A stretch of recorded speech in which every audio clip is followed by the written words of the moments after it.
Inter pass in the students की practical learning and industrial exposure तो 100% placement इस्तुंदी I create degree college. ప్రయత్న నాయ్ నువ్వు రేపే ఢిల్లీ వెళుతున్నావు. వారం తర్వాత ఆ 25,000 నీకు అన్నయ్య పంపిస్తాడు. ఇదిగో నీ ప్రయాణపు ఖర్చులు 500. ఏంటి అన్నయ్య ఏమన్నాడా? అన్నయ్య ఆజ్ఞ అనుకో, నా రిక్వెస్ట్ అనుకో, ఇస్తున్నాను తీసుకో. ఈ డబ్బు నీకెక్కడిది? యక్ష ప్రశ్న వెయ్యొద్దు, ఇస్తున్నా తీసుకో. అంతేగాని ఎక్కడి నుంచి వచ్చాయి ఎలా వచ్చాయని డీటెయిల్స్ మాత్రం ఆ అడగ. డబ్బులు నీకు ఎక్కడైరా? చెప్పానా యక్ష ప్రశ్న అడుగుతున్నది నేను. ఎక్కడదా ఈ డబ్బు నీకు? అన్నయ్య చిక్కు చిక్కు. అదే ఈ డబ్బు ఎక్కడదా నీకన్నా అడుగుతున్నాను, చెప్పరా. అలా దబాయిస్తా ఉంటానే, నేను దొంగతనం చేసినట్టు జోబులు కొట్టేసినట్టు. అయితే రౌడీ చేసి సంపాదించావా? నాన్న రౌడన్ గాను. అయితే అప్పు చేసావా? అది చేయికి ఇది చేయికి ఇంతలో నీకు ఇంత డబ్బు ఎలా వచ్చిందిరా? ఏమిట్రా పెద్దోడా దబాయింపు? వాడు ఏం చెప్తే అది నిజం. వాడు ఎవరనుకుంటున్నావు? సాక్షాత్తు అన్నయ్య ఇప్పుడు వివరాలు ఏమీ అడగద్దు, అన్ని తర్వాత వివరంగా చెప్తాను. వివరంగా చెప్తాడు. వదినా తప్పు. వదినా వదినా. ఏం బాబు? ఇదిగో వదినా, అన్నయ్య కోరిక ప్రకారం నీకు పట్టు చీర, బంగారు నగలు. బంగారు నగల? బంగారు నగలంటే బంగారు లాంటి గిల్ట్ నగలు. అయితే రాత్రి మేము మాట్లాడుకున్న మాటలు. అన్నయ్య ఇప్పుడు వివరాలు అడగద్దు, అన్ని తర్వాత వివరంగా చెప్తాను అన్నానా? ఇప్పుడు వివరాలు ఏం అడగద్దు, తర్వాత అన్ని వివరంగా చెప్తాను అన్నాడా? ఆ వివరాలు నేను చెప్తాను. అమ్మని ఇది ఇంటి దాకా వస్తుందని తెలిస్తే అక్కడే నరికి పాతేసేవాడిని. ఎవరమ్మా నువ్వు? సామాన్తో పాటు దిగిపోయావు.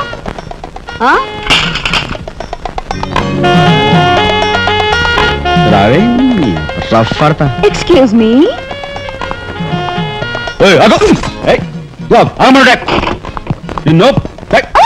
ఏమిటి ఏమిటి దౌర్జన్యం? ఇంట్లో వచ్చింది కాకుండా గది గది వెళ్తున్నావా? నా శీల ఏ గదిలో భద్రంగా ఉంటుందో చూసుకుంటున్నాను. నీ శీలం కోట్ చేజులంత రఫ్ ఉందో, రఫ్ పాడించేస్తా. కొట్టుయా కొట్టు, నీతో రఫ్ ఆడించుకోవడానికి వచ్చాను. కొట్టు. బామ్మా, ఈ ఇంటికి పెద్ద దిక్కులా ఉన్నారు, పైగా ఆడవాళ్ళలాగా ఉన్నారు. ఈ ఆడదాని బాధను అర్థం చేసుకోండి. ఈ భారతదేశంలో ఒక ఆడదాని శీలానికి భద్రత లేదా? కనీసం నీ బొంద ముందు నీ బొత్తాలు భద్రంగా పెట్టుకో. నా శీలం బామ్మగారు చూసారా, మీ ముందు ఇలా చూస్తున్నాడు. నాకంతా అర్థం అవుతూనే ఉందరా, అనుమానాలు నాకున్నాయి.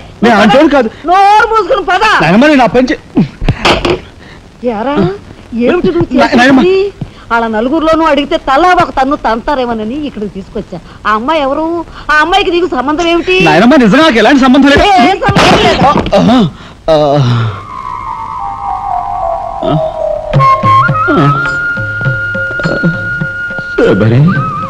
ఏం జరిగింది? అయ్యో దేవుడు, నువ్వు వచ్చావా? అవును శబరి, నా శబరి ఆవేశం చూసి ఏం జరిగి ఉంటుందా అని వచ్చాను. ఏం జరిగింది? ఇంకా ఆవేశం ఏమిటయ్యా?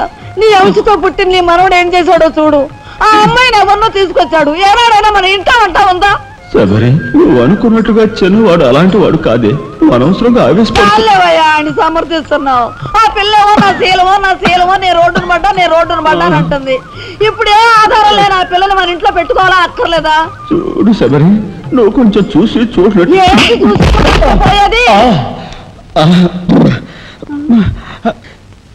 నాయనమ్మా, ఏం జరిగింది?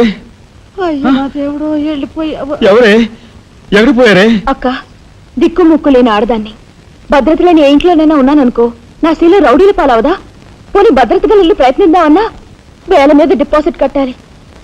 శీలవతనైనా నేను అంత డబ్బు ఎక్కడి నుంచి తీసుకురాను? నేను ఆ అమ్మాయి విషయంలో ఒక నిర్ణయానికి వచ్చాను. నువ్వు నాకు అడ్డు పడ్డావో నా మీద ఒట్టే. నీకు అనుకూలమైన ఇల్లు దొరికే వరకు నువ్వు ఇక్కడే ఉండమ్మా. నిజమండి? అవునమ్మా, నువ్వు ఇక్కడే ఉండు. బామ్మ తప్పుకోండి చిన్న బాబు గారు. బామ్మ, మీరైనా నా బాధను అర్థం చేసుకున్నారు. నా రూమ్ ఎక్కడా? రైటా లెఫ్టా? రైటే, బాత్రూమ్ ఉంది. ఇటు వెళ్ళమ్మా. థ్యాంక్స్ బామ్మ. తర్వాత చూసుకుంటా. ఏమిట్రా వేలు చూపిస్తున్నా? ఒకవేళ అదే మొత్తం 5,000 చూపించి ఇక్కడే ఉండు అంటున్నాను. ఏమిట్రా, ఏం జరిగింది? మీ ఫ్రెండ్స్ అందరినీ పోలీసులు వ్యాన్లో ఎక్కించుకొని తీసుకెళ్తున్నారు.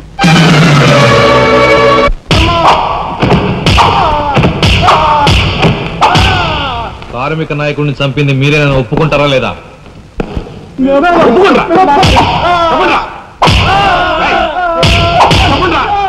చెప్పండి.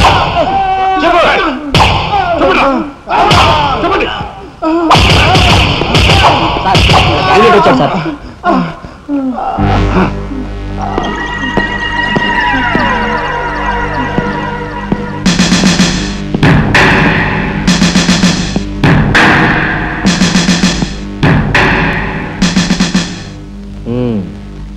నువ్వేనా తొట్టి గ్యాంగ్కి లీడర్వి? తొట్టి గ్యాంగ్ కాదు, అనుకుంటే ప్రాణాలు తోడే గ్యాంగ్. ఆ, ప్రాణాలు తోడే గ్యాంగ్. అందుకే ఆ కార్మిక నాయకుడు ప్రాణాలు తోడేశారు. అవునా? ఏమిటి? మర్యాదగా నేరం ఒప్పుకో, లేకపోతే మేమేం చేస్తాం మాకే తెలియదు. మీకే తెలీదా? పాపం ఆయనకే తెలియదంట. రేయ్! ఏమిట్రా వెటకారం? ఉండేలా ఉంది. మర్యాద రాగి అని నోరు పారేసుకున్నావో చెయ్యి చూడు ఎంత రఫ్ గా ఉంది. రఫ్ పాడించేస్తాను. You rascal! You bloody... You bloody! You shut up!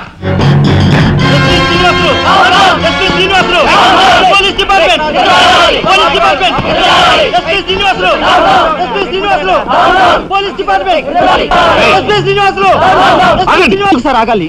కార్మిక నాయకుడిని చంపింది ఏకాంబరమేనని నేను జర్నలిస్ట్ గా పేపర్ లో రాశాను కూడా. ఆ విషయం ఊరందరికీ తెలుసు. అయినా మీరు ఎందుకు యాక్షన్ తీసుకోరు? ఏమంటా కబుర్లు చెప్తున్నావు? కబుర్లు కాదు, జనం దగ్గర ఉన్నవి కంకర్రాళ్ళు. ఒక కార్మిక నాయకుడు దారుణంగా హత్య చేయబడితే మీ డిపార్ట్మెంట్ ఏం చేస్తుంది అని ఈ జనం మిమ్మల్ని నిలదీయడానికి వచ్చారు. దోషుల్ని లోపల పెట్టి తగిన విధంగా శిక్షించి అసలు విషయం రాబడుతున్నాం. ఇందులో మీరు వచ్చారు. ఎవరండి దోషులు? నిరుద్యోగులైన ఆ యువకులు మీ పోలీస్ వాళ్ళకి దోషుల్లా కనిపిస్తున్నారా? నిజమైన దోషులు ఎవరో నేను చెప్తాను. నా దగ్గర కొన్ని ఆధారాలు ఉన్నాయి. మీకు చావుంటే చేయగల దమ్ముంటే వాళ్ళని పట్టుకోండి. అంతేకాని అమాయకులు నిర్బంధించి రాక్షసంగా ప్రవర్తిస్తే మా పత్రికా లోకం చూస్తూ ఊరుకోదు. నిజాన్ని నిర్భయంగా రాసి దేశానికి సార్ చెప్తుంది. సభాష్ మిస్టర్ దాసరథి, మీలాంటి జర్నలిస్టుల వలన నిజంగా దేశానికి ఎంతో మేలు జరుగుతుంది.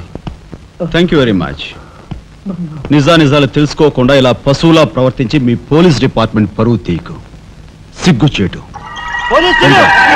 పోలీసులు! Police department! పోలీసులు! పోలీసులు! అసలు ఎంతకుల్ని! అసలు ఎంతకుల్ని! లోపల రండి దాసరథి గారు. మీ దగ్గర ఉన్న ఆధారాలతో చట్టానికి సహకరించండి. రండి. కమ్.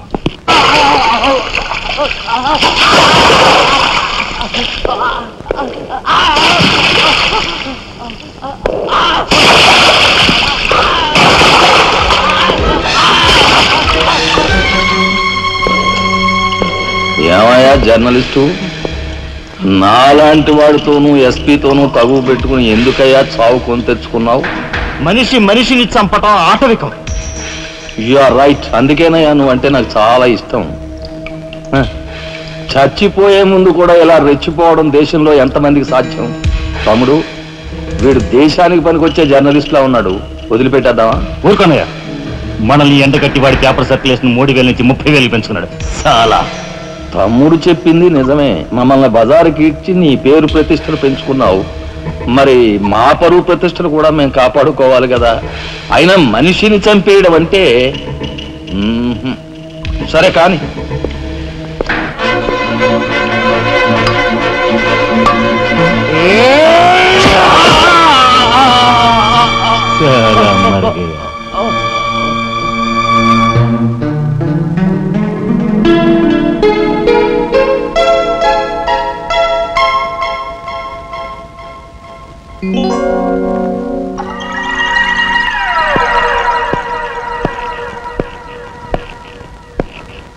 స్టీల్లోంచి ఇత్తడిలోంచి వెండి పళ్ళెం బాగానే కొడుతున్నారు ఛాన్స్. బంగారు పళ్ళెం గుద్దే ఛాన్స్ కూడా నాకు వస్తుంది.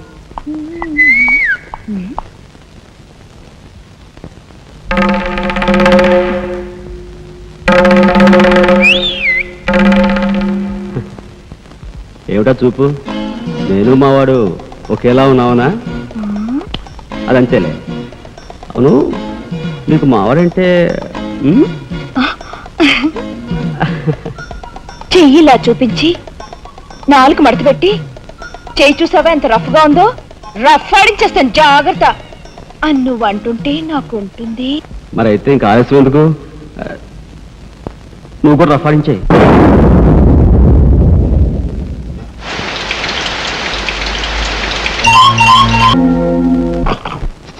మా ఇంటి ఆడ వస్తుంది.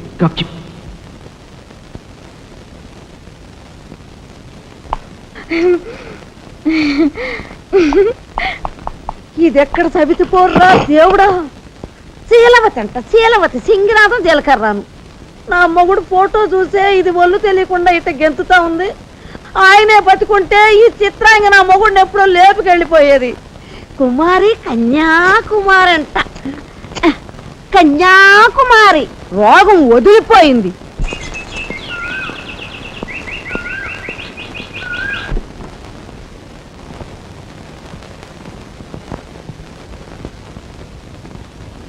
అన్నయ్య,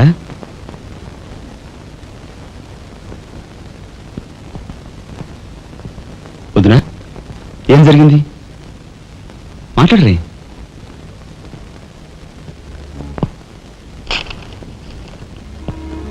అన్నయ్య, ట్రైన్ ఛార్జీల వరకు డబ్బు నాకు అందింది కనుక ఢిల్లీ బయలుదేరి వెళ్తున్నాను. ఇన్నాళ్ళ నుంచి మన కుటుంబ బరువు బాధ్యతలను ఒక్కడవే మోస్తున్నావు. నేను ఐఏఎస్ పాస్ అయి నీ బరువులో పాలు పంచుకోవాలనుకున్నాను. ఇంకా 5 రోజులు గడువు ఉంది. ఈ 5 రోజుల్లో మీరు నాకు ఆ అవకాశం ఇవ్వలేకపోతే మన కుటుంబ బరువు బాధ్యతల్లో పాలు పంచుకోకపోగా నేను మీకు అదనపు బరువునవుతాను. అది నాకు ఇష్టం లేదు. ఆ పరిస్థితే ఎదురైతే నా బరువుని ఈ లోకం నుంచి శాశ్వతంగా ఇస్తావా సేట్? ఎలాగైనా సరే పెద్ద మనసు చేసుకుని ఆపదను మీరే గట్టెక్కించాలి. మీ మేలు ఈ జన్మలో మర్చిపోలేదు. అది సరేనయ్యా. మీది తమ్ముడు కరెక్ట్ చదువు పూర్తి అవ్వాలంటే నీకు 25,000 కావాలి. కానీ ఏం చూసి ఇమ్మంటావు? ఉన్న ఇల్లు కాస్త తనక పెట్టావు. ఇప్పుడేం తనక పెడతావు? కాబోయే మీ తమ్ముడు కలెక్టర్గిరి తనక పెడతావా?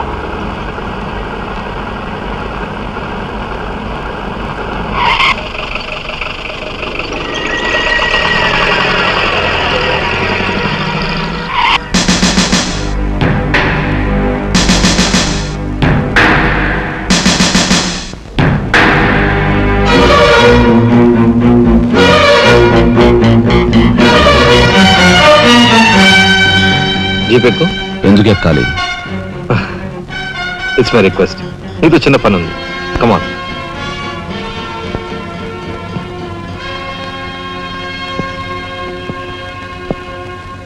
మీరు ఆడుకునే ఈ స్థలానికి నన్ను ఎందుకు రమ్మన్నట్టు?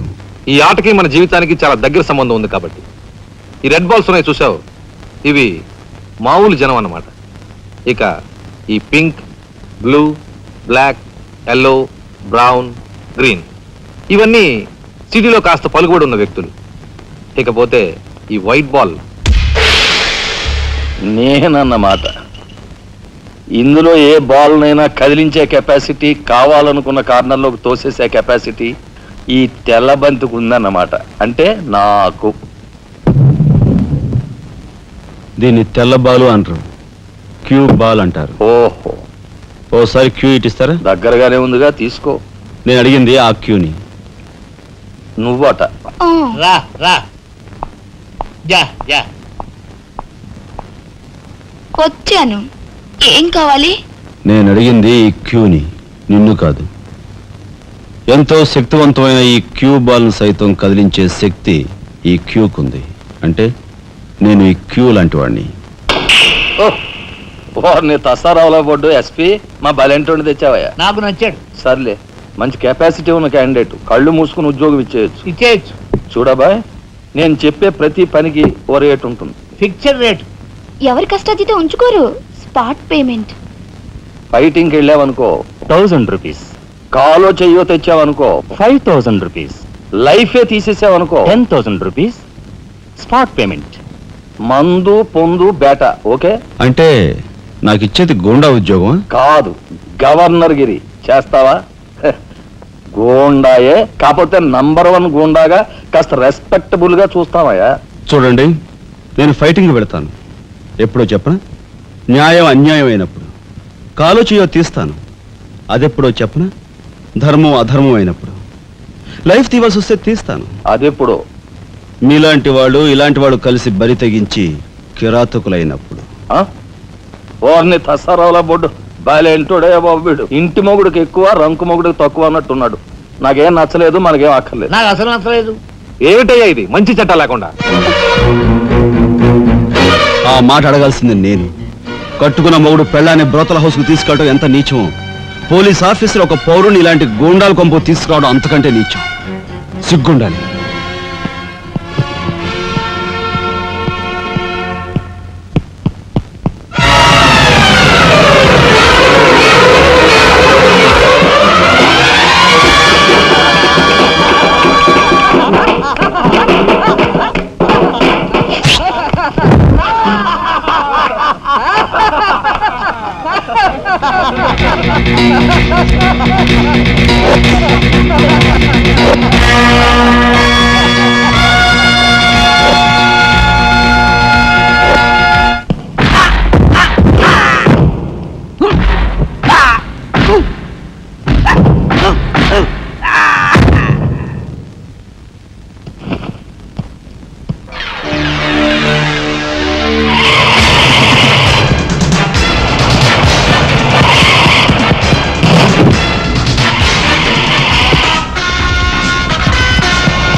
వస్తా నీ తస్సరవల బొడ్డు. అన్నయ్య ఇక లాభం లేదు. పండేసేనా? చెయ్యి తెగిందని కత్తి పారేసుకుంటామా కనకాంబరం? వాడి కెపాసిటీ ఏమిటో కళ్ళారా చూశాం గనక వాడిని బ్రతిమాలో బామాలో బెల్లించో నెమ్మదిగా మన అండర్లోకి తెచ్చుకోవాలి, అంతేగాని ఖర్చు పెట్టేయకూడదు. నిజమే, అలాంటి కెపాసిటీ ఉన్నవాడిని ముసలి వాళ్ళైతే పెంచుకోవాలి, పడుచు వాళ్ళైతే ఉంచుకోవాలి. ఓసిని తస్సరవల లడ్డు మరి పెద్ద పెద్ద డైలాగులు చెప్పేస్తున్నావు. ఇంతకీ నీ కెపాసిటీ యాస్ట్రోకి ఎక్కువ, డస్ట్బిన్కి తక్కువ.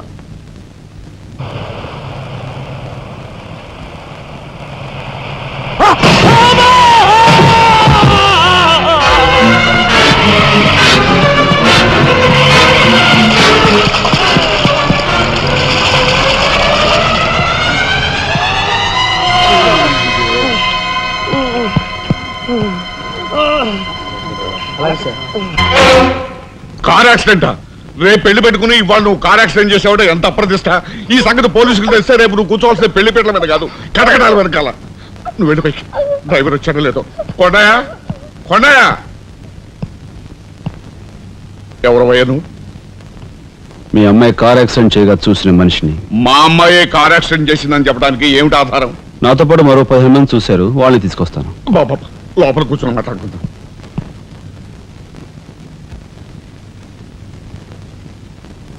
బాబు, రేపే మా అమ్మాయి పెళ్లి. ఈ సంగతి నలుగురికి తెలిస్తే దాని పెళ్లి అయిపోయి మా ఇంటి పరువు పోవడమే కాకుండా బంగారం లాంటి దాని భవిష్యత్తు నాశనం అయిపోతుంది. అందుకని ఈ కేసు నెత్తి మీద వేసుకునే మనిషి ఎవరైనా దొరుకుతాడేమోనని. దొరికితే చెయ్యన్నారు వాడిని ఎత్తినేసి వాడికి అన్యాయం చేద్దామనా? అన్యాయం చేయదు బాబు, వాళ్ళు ఎంత అడిగినా ఇస్తాను. అంతేకాకుండా దెబ్బ తగిలే హాస్పిటల్లో ఉన్న పేషెంట్కి అయ్యే ఖర్చంతా నేను భరిస్తాను. నిర్లక్ష్యంగా కారు నడిపి ఓ మనిషి అవిటివాడైపోవటానికి కారకుడయ్యాడు కనుక కోణిదెల రాజారాం అనే ఈ ముద్దాయికి ఐపీసీ సెక్షన్ 348 క్రింద 6 నెలలు కఠిన కారాగార శిక్ష విధించడమైనది. సూపరెంట్ గారు పిలుస్తున్నారు.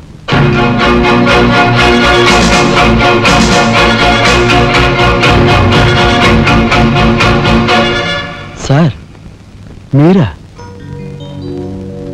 నా కూతుర్ని రక్షించుకోవడం కోసం నిన్ను జైలు పాలు చేసినందుకు నేనెంతో సిగ్గుపడుతున్నాను. నేనేం త్యాగం చేసి జైలుకి రాలేదు సార్, మీ దగ్గర 25,000 పుచ్చుకున్నాను. నా బిడ్డ భవిష్యత్తును ఎలా కాపాడావో అంతకు మించి మీ అన్నగారి భవిష్యత్తును కాపాడినందుకు నిన్ను నేను ఖైదీలా చూడడం లేదు, నా గురువుగా చూస్తున్నాను. గురువు గారా? చిన్నవాణ్ణి, నన్ను మీరు చిన్న పెద్ద ఏమీ లేదు, నేను ఆ నిర్ణయానికి వచ్చానంతే. పదండి గురుగారు. గురుగారు, ఇదిగో తాళం చెప్పు. ఇదేంటి నాకిస్తారు? ఇది మీ ఇలా చెప్పాను కదా, మీ ఇంటి తాళం మీ దగ్గర ఉండక మరెవరి దగ్గర ఉంటుంది. మీరేం మాట్లాడుకోండి, మీ కాబట్టి ఇస్తాను కానీ మరింకెవరికైనా ఇస్తాను.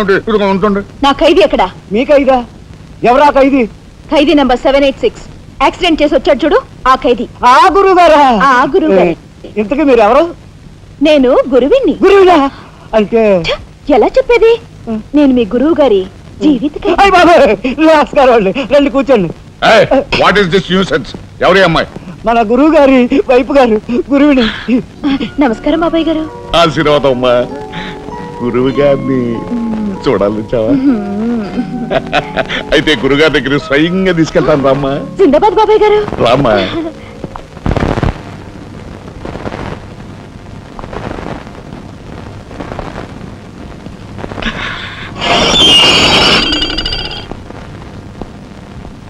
ఆహా, సీతాకోక చిలుకల్లాగా చిలకా గోరింకల్లాగా ఎలా మిలమిలా మిరిసిపోతున్నారు.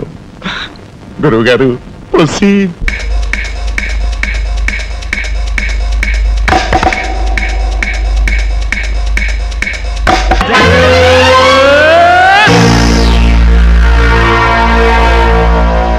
ఏమి నువ్వు చేస్తున్న పని?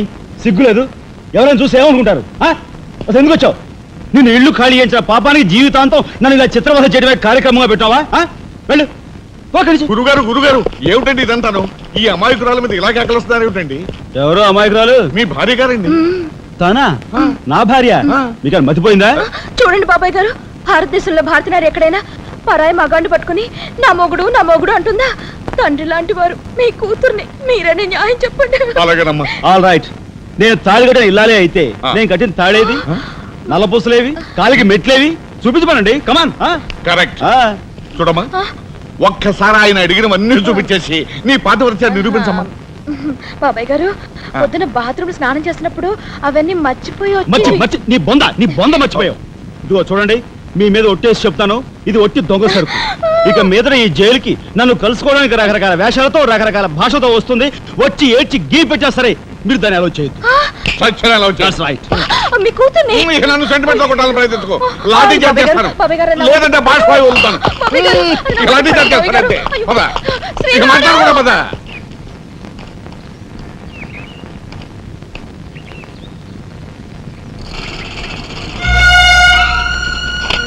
చిరంజీవి రాఘవకి ఆశీర్వదించరాయినది. నా పేరు జగన్నాథరావు, జైలు సూపరింటెండెంట్గా పనిచేస్తున్నాను.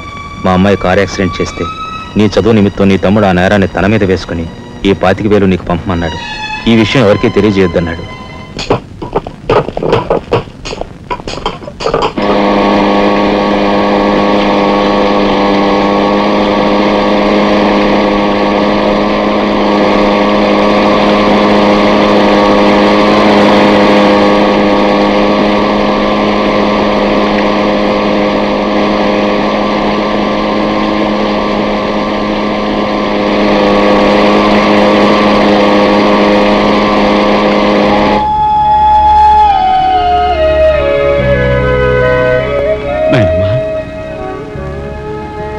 ఒరే చిన్నాడా, ఏమిట్రా ఇది? నేనేం చేయకుండా పని చేయలేదు నాయనమ్మా. అనుకోకుండా యాక్సిడెంట్ చేసి. అవునరా, చెయ్యని యాక్సిడెంట్ నీ నెత్తి మీద వేసుకుని ఆ పెద్దంటి పరువు కాపాడావు. చిన్నవాడివైనా మా అందరి బరువు నీ నెత్తి మీద వేసుకుని నీ జీవితాన్ని జైలు పాలు చేసుకున్నావు. నాయనమ్మా, ఇదంతా నీకెవరు చెప్పారు? నా మూలంగానే తెలిసింది. నభ్రియాత్ సత్యం అప్రియం అన్నారు, కానీ ప్రియమైన సత్యాన్ని చెప్పకూడదని వేదాల్లో కూడా లేదుగా గురుగారు. చిన్నడా,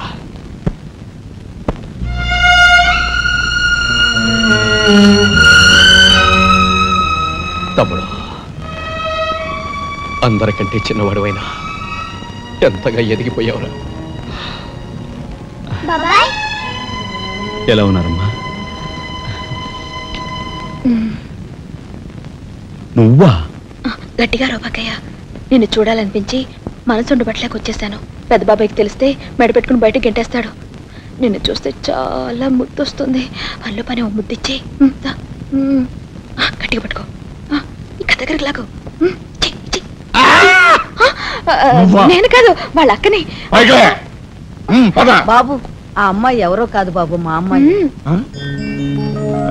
వస్తాంరా చిన్నాడా, జాగ్రత్త. బాబు పోలీస్ అబ్బాయి, మా వాడిని కాస్త జాగ్రత్తగా చూసుకో. అలాగేనమ్మా. ఓకే వస్తానండి. అలాగే వస్తాం బాబు. ఉంటా వదిలే.